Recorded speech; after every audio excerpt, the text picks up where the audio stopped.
নমস্কার বন্ধুরা, আবারও আজকে চলে আসলাম একটি নতুন ব্লগ নিয়ে। আমি প্রিয়া ধানবাদ থেকে উপস্থাপনা করছি। প্রিয়াংশুকে ছেড়ে নিয়েছি, এইবারে যাচ্ছি আমরা একটুখানি বাজার করতে। হাজব্যান্ড বাবু আমি, চলুন বাজারে যাই, তারপরে আপনাদের সাথে কথা হচ্ছে। তো যা চলে আসলাম মাছের বাজারে। এসে দেখছি মাছের রানী তাকিয়ে আছে আমার দিকে, তার সাথে মহারানীর সাথে সেনাপতিরাও আছে। তো ভাবলাম পমফ্রেট মাছ খাবো, তারপর ভাবলাম না, রানীটা বেশ তাজাই লাগছে, রানীটাই নেওয়া যাক। তার মানে আপনারা বুঝতেই পারলেন।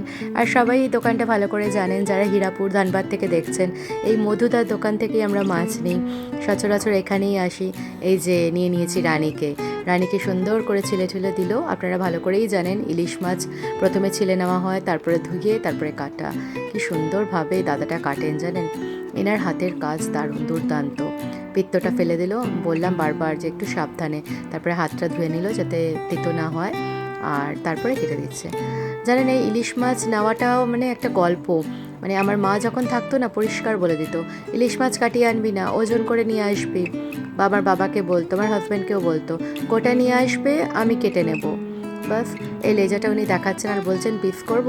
বলছে না না, আর পিস না, এটাই হয়ে যাবে। তো উনি একটু দাগ দিয়ে দিলেন, মানে আমরা বলি দাগ দিয়ে দিলেন, মানে একটু চিড়ে দিলেন। বাস, সুন্দর করে কেটে কুটে দিলেন।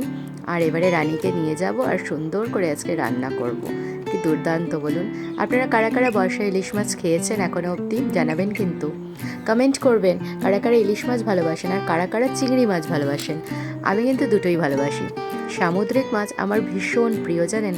আর এখানে সব রকম সমুদ্রের মাছ পাওয়াও যায় না। এখানে কিছু সবজি বাজার করে নেব, তো ঘুরে নিচ্ছে আগে। এখানে কুমড়োটা খুব ভালো লাগলো, তাই কুমড়োটা নেব। আর এখনও জানেন এই কাঁচা আম পাওয়া যাচ্ছে। আর দেখুন তো, এটা চিনতে পারছেন, কাঁঠালের বীজ। আর এইখানে দেখুন কাঁঠাল, পাকা কাঁঠাল, সেটাও আবার কোয়া বের করে দেওয়া হচ্ছে। কি ভালো না এরকম, সত্যি আমাদের সময় গাছ থেকে কাঁঠাল আনো বা অন্য কারোর বাড়ি থেকে দিয়ে গেল, সেটা ভাঙো, সেটার কি গন্ধ। মানুষ আজকাল কত সুন্দর হয়ে গেছে, মানে বাজারে সব কিছুই পাওয়া যায় আমাদের, রেডি টু ইট টাইপের।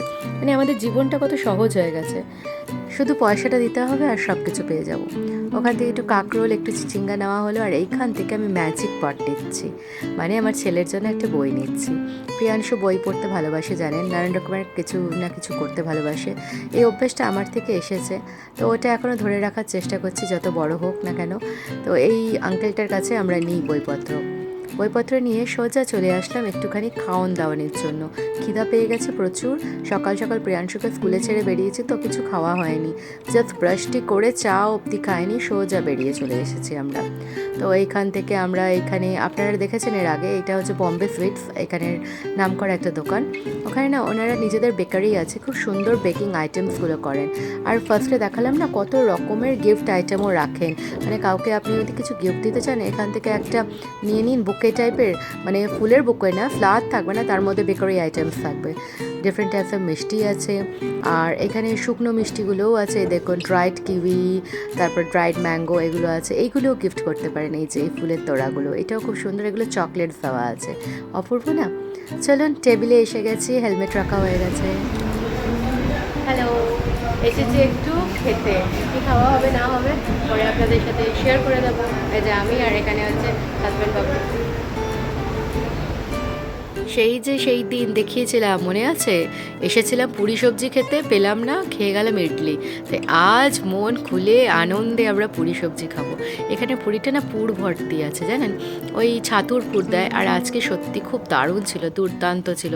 আমি না খাওয়ার সময় ভিডিও করতে ভুলে গেছি, লাস্টে আমার আধা আর ওর আধা বেঁচে আছে, তো বললাম একটু ভিডিও করেই নিই।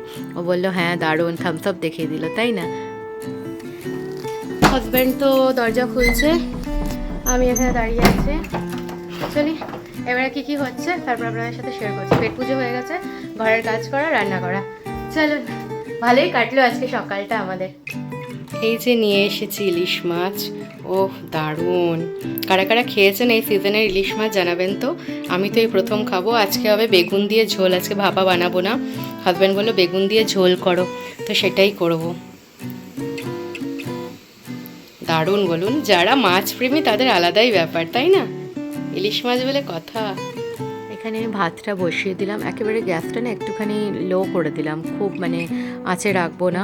আর এদিকে মাছটাকে আমি নুন হলুদ মাখিয়ে নিয়েছি, এক্সট্রা মাছ আমি রেখে দিয়েছি ফ্রিজে। এই যে বেগুনটা নিয়ে নিয়েছি, এবারে বেগুনটা ভালো করে ধুয়ে নিচ্ছি জলে।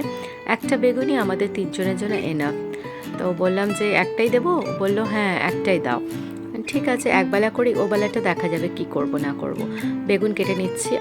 মানে আমি জানি না আপনারা কীরকম করে করেন, আমরা এই বেগুনের পাতলা ঝোলটা পছন্দ করি। অনেকে শুনেছি আমি আদা বাটা দিয়ে করেন, আমার মা আমার শাশুড়ি মা এমনি করতো, কালো জিরা ফোড়ন দিয়ে বেগুন দিয়ে শুধু হলুদ দিয়ে নুন মিষ্টি কাঁচা লঙ্কা ছেঁড়া আর টমেটো দিয়ে দিতেন, এটা দিয়েই করতেন। তো আমার মা আবার ইলিশ মাছে একটু চিনি দিত না, বলতো না মিষ্টি দেবো না, ইলিশ মাছটা দেবো না। তো আমি আজকে একটুখানি চিনি দিয়েছি, তো একটু আজ মানে আলাদা করেছি, স্বাদটা বদল করেছি। জানি না কেমন হবে, কিন্তু সত্যি বলছি মায়ের মতন হতে পারে না, মা আলাদাই করতো। মা ভাপাটাও খুব সুন্দর রান্না করতো। আমি এখানে সুন্দর করে বেগুনগুলো ডুমো ডুমো করে কেটে নিয়েছি লম্বা লম্বা করে। এবারে একটুখানি জল দিয়ে রাখবো, তারপরে হাজব্যান্ড এখন প্রিয়াংশুকে নিতে যাবে, আমি যাই।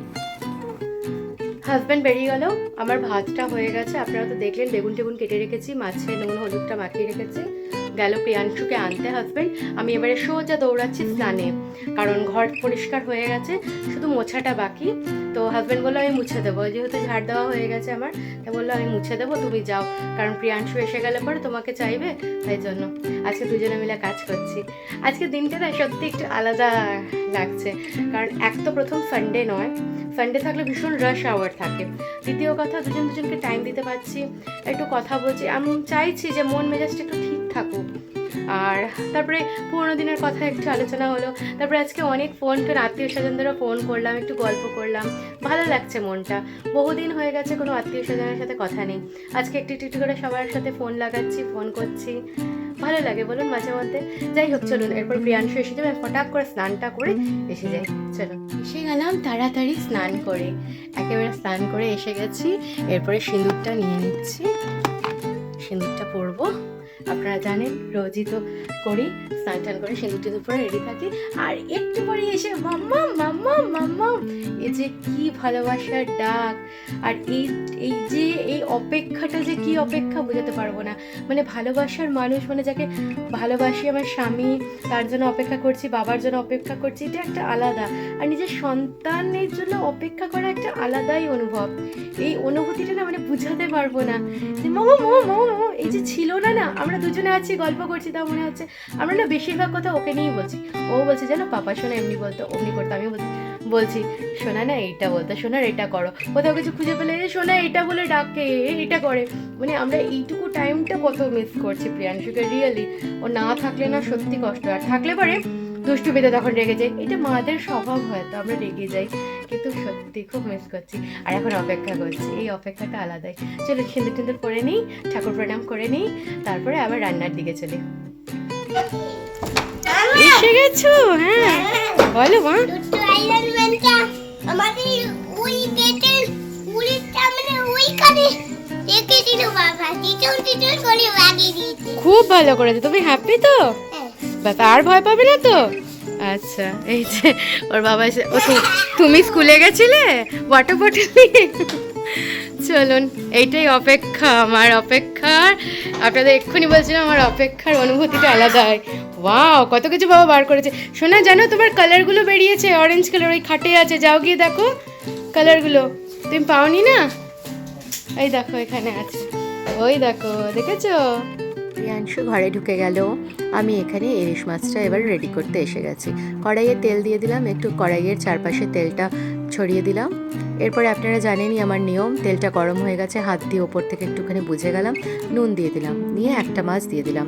আপনারা এখানে আমাকে বলতেই পারেন অনেকটা ভেজেছি, হ্যাঁ একটু ভেজেছি, কারণ প্রিয়াংশু খাবে, প্রিয়াংশুর বাবা খাবে, প্রিয়াংশুর বাবার ভয়ে ভেজেছি যদি ওর কাঁচা লাগে।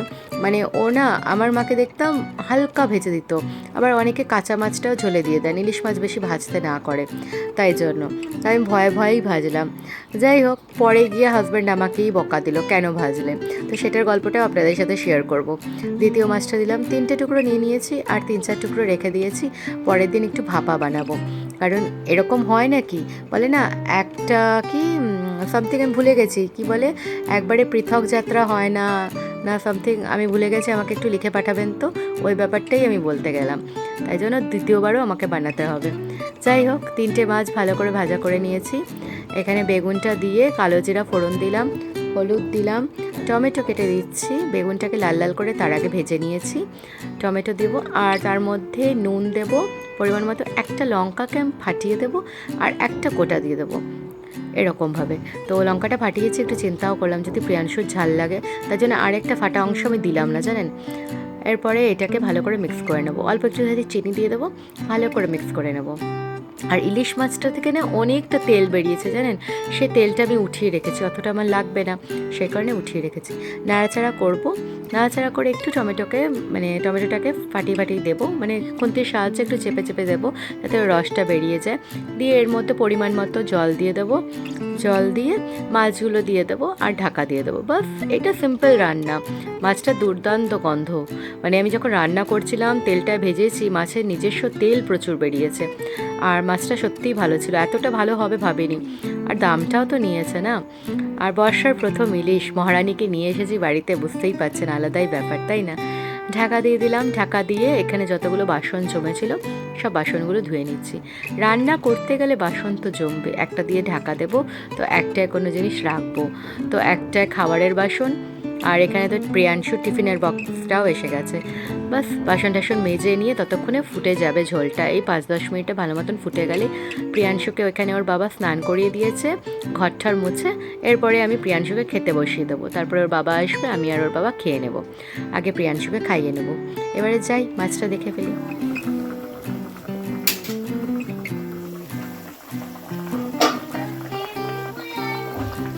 টকবক করতেছে মাছটা, কি সুন্দর ফুটতেছে, আহা হা, ইলিশ মাছের গন্ধ, আহা হা। অনেকে বলতে পারেন কেন ভেজেছি এত হালকা ভাজা, আমার মাও হালকা ভাজতো। অ্যাকচুয়ালি আমার হাজব্যান্ড না অনেক সময় মানে হালকা ভাজা খেতে পারে না কখনো, ওই ভয় ভেজেছি। এবার হাজব্যান্ড আমাকে বললো, তুমি তো ইলিশ মাছ নরম ভাজো, কেন ভেজেছো? বললাম তুমি যদি না খেতে পারো তো বললাম ঠিক আছে, কাল পরশুর দিকে যখন ভাপাটা করবো তখন আর ভাজবো না। এটা আমি গ্যাসের ফ্লেমটা কমিয়ে আপনাদের দেখিয়ে দিচ্ছি সামনে থেকে। দারুণ, আজকে এই ঝোল দিয়ে ভাত খাওয়া হয়ে যাবে, তাই না। প্রিয়াংশু সোনার থালাটা সুন্দর করে সাজিয়ে নিয়ে এসে গেলাম, এবারে ভাতটা ভেঙে নিচ্ছি। প্রিয়াংশু তো লাফালাফি শুরু করে দিয়েছে। বেগুন, মাছ আর ঝোল সুন্দর করে নিয়ে নেব। মাছটা আবার আমি প্লেটটা তুলে রাখবো, আগে বেগুন দিয়ে ঝোলটা দিয়ে মেখে নেব। ব্যাস, আরেকজন লাফাচ্ছে, হয়তো আপনি ওর ছায়াটা দেখতে পাচ্ছেন। ওর মাছ হলে মানে এমনিতেও সব কিছু খায়, মাছটা শুনলে পরে আলাদাই। বাঙালি বাবু বলে কথা, মুখুজ্জে বাবুর খিদাটা মাথায় জল পড়লো খিদা পেয়ে যায়, এটা আছে আমাদের পুরো মুখুজ্জি বংশতে। মাথায় জল পড়লো কিনা পেটে খিদা, চড়া খিদা, আর যে খাওয়া হয়ে গেল কিনা ভাত, সেই এবার ঘুম। তখন যদি ঘুম না দেওয়া যায় প্রিয়াংশুবাবুকে, ব্যাস তখন রাগ, তারপরে কান্না, সব শুরু হয়ে যায়। ও ছোট থেকেই অভ্যেসটা, ওর বাবারও শুনেছি এই রকমই ব্যাপারটা ছিল। ও পুরো মানে কি বলবো, একটা ডুও কপি অফ ফাদার হয়ে গেছে। আস্তে আস্তে খেতে ভালোবাসছে, তারপরে সব রকম জিনিস খেতে ভালোবাসছে, এগুলো মানে একটা পাওনা পুরো বাবার মতন, তাই না। সত্যি। আর মাছটা এখন আমি পয়সাবা দিচ্ছি, বিশ্বাস করুন মানে মাছটা দুর্দান্ত দুর্দান্ত ছিল। আর প্রিয়াংশুর কোনো অসুবিধা হয়নি, আমি খুব সুন্দর করে কাটা বেছে খাইয়েছি। আজকে ওকে হাতে হাতে খেতে দিইনি, মানে নিজে হাতে খেতে দিইনি। আর নিজে হাতে দিলে পরেই তো বলবে আমি খাবো আমি খাবো, কাটা খেয়ে নেবে, সেই জন্য, তাই না। বাবাই, ও বাবাই, এই দেখো বর্ষার প্রথম ইলিশ, কেমন খেলে?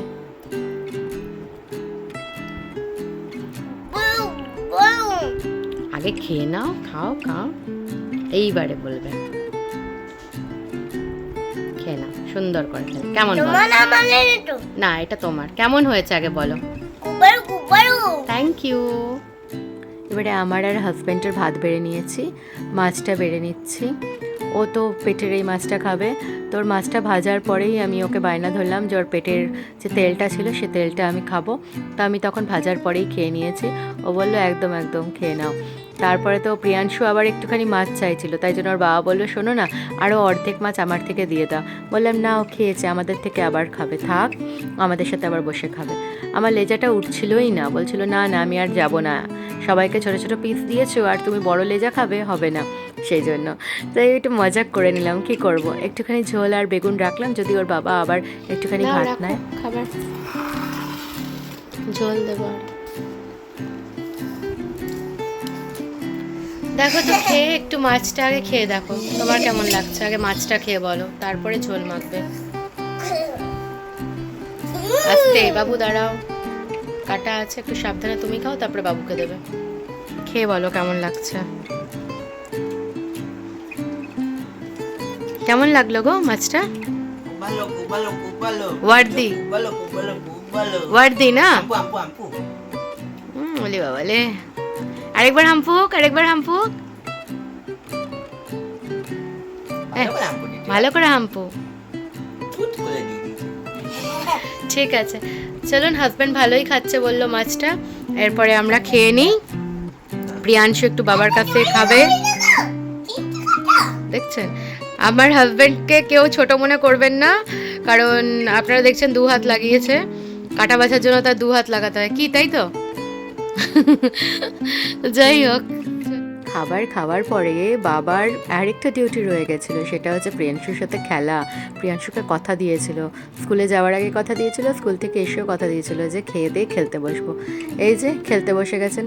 চলুন আজকের এই ব্লগটি আমি এই পর্যন্তই রাখছি। সবাই সুস্থ থাকবেন, ভালো থাকবেন, টাটা, টেক কেয়ার।